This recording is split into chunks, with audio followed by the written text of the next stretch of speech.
தமிழ் திரையுலகத்தை பற்றி குறிப்பிட வேண்டும் என்று சொன்னால் ஏவிஎம் நிறுவனத்தை பற்றி குறிப்பிடாமல் இருக்கவே முடியாது.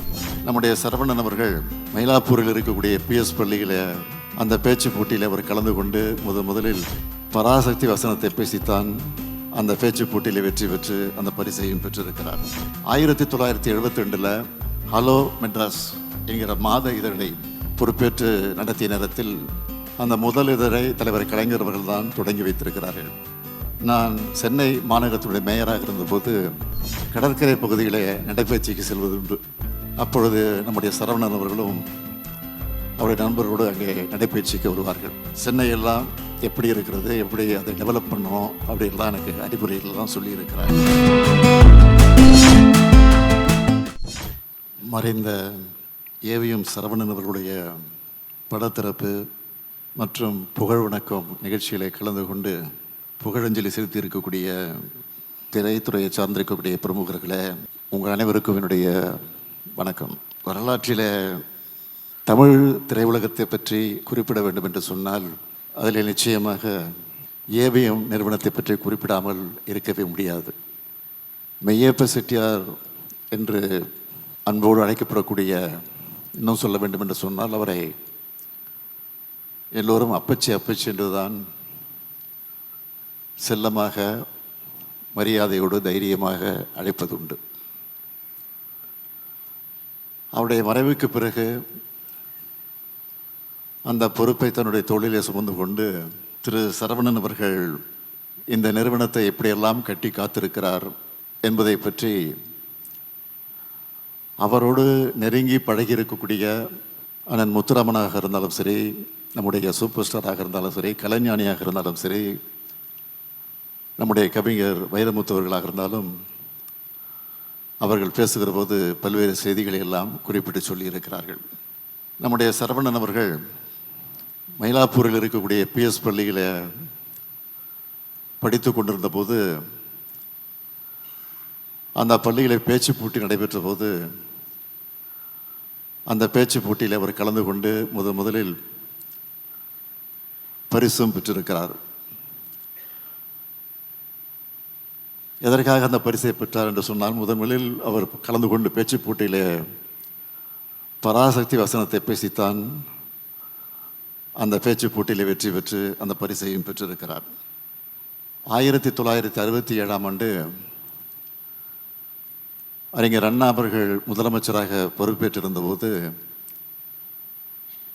அப்பொழுது சென்னையில் அரசின் சார்பில் 2வது உலக தமிழ் மாநாடு நடைபெற்றது.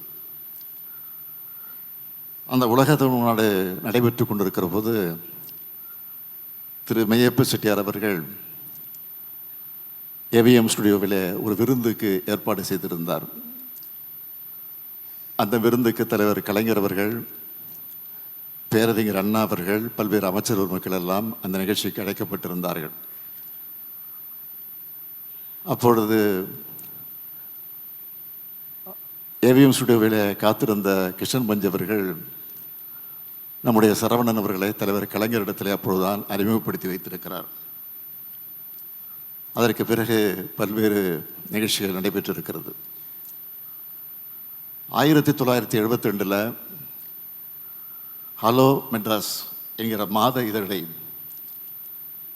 அவர் பொறுப்பேற்று நடத்திய நேரத்தில் அந்த முதல் இதழை தலைவர் கலைஞர் அவர்கள் தான் தொடங்கி வைத்திருக்கிறார்கள். இன்னும் சொல்ல வேண்டும் என்று சொன்னால் 1975 ஏவிஎம் ஸ்டுடியோவில் தொழிலாளர்கள் ஸ்ட்ரைக் நடந்திருக்கிறது, வேலை நிறுத்தம் நடந்திருக்கிறது. அந்த வேலை நிறுத்தம் நடைபெற்ற போது தலைவர் கலைஞர் அவர்கள் தான் அதில் முழுமையாக ஈடுபட்டு பேச்சுவார்த்தை நடத்தி ஒரு சுமூகமான முடிவை ஏற்படுத்தி தந்திருக்கிறார்கள். அதேபோல் ஏவிஎம்னுடைய பொன்விழா நடைபெற்ற போது தலைவர் கலைஞர் அவர்கள் அந்த விழாவிலே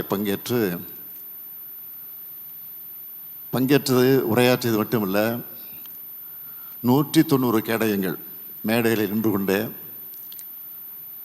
அங்கே இருக்கக்கூடியவர்களுக்கு அந்த கேடயங்கள் எல்லாம் கலைஞர் அவர்களே தன்னுடைய கரங்களால் வழங்கியிருக்கிறார்கள். ஏவிஎம் செட்டியாருடைய 100ஆண்டு விழா தொடக்கத்தில் இன்றைக்கு நீங்கள் பார்க்கலாம் ஃபிலிம் சேம்பரில் அவருடைய திருவுருவச் சிலை இருக்கிறது. அந்த திருவுருவச் சிலையும் தலைவர் கலைஞர் அவர்கள் தான் திறந்து வைத்திருக்கிறார்கள். இதற்காக இதையெல்லாம் நான் சொல்லுகிறேன் என்று சொன்னால், கலைஞருடைய குடும்பத்திற்கும் கலைஞருக்கும் ஏவிஎம்முக்கும் எந்த அளவுக்கு நெருக்கம் இருந்திருக்கிறது, தொடர்பு இருந்திருக்கிறது என்பதற்கு இதெல்லாம் உதாரணங்களாக இருக்கிறது என்பது, அதற்காகத்தான் இதையெல்லாம் குறிப்பிட்டதை தவிர வேற அல்ல. நான் சென்னை மாநகரத்துடைய மேயராக இருந்தபோது கடற்கரை பகுதியில் நடைபயிற்சிக்கு செல்வது உண்டு. அப்பொழுது நம்முடைய சரவணன் அவர்களும் அவருடைய நண்பர்களோடு அங்கே நடைபயிற்சிக்கு வருவார்கள். நான் அடிக்கடி அவரை சந்தித்து பேசுவது உண்டு. சென்னையெல்லாம் எப்படி இருக்கிறது, எப்படி அதை டெவலப் பண்ணணும் அப்படின்லாம் எனக்கு அறிவுரைகள்லாம் சொல்லியிருக்கிறார்.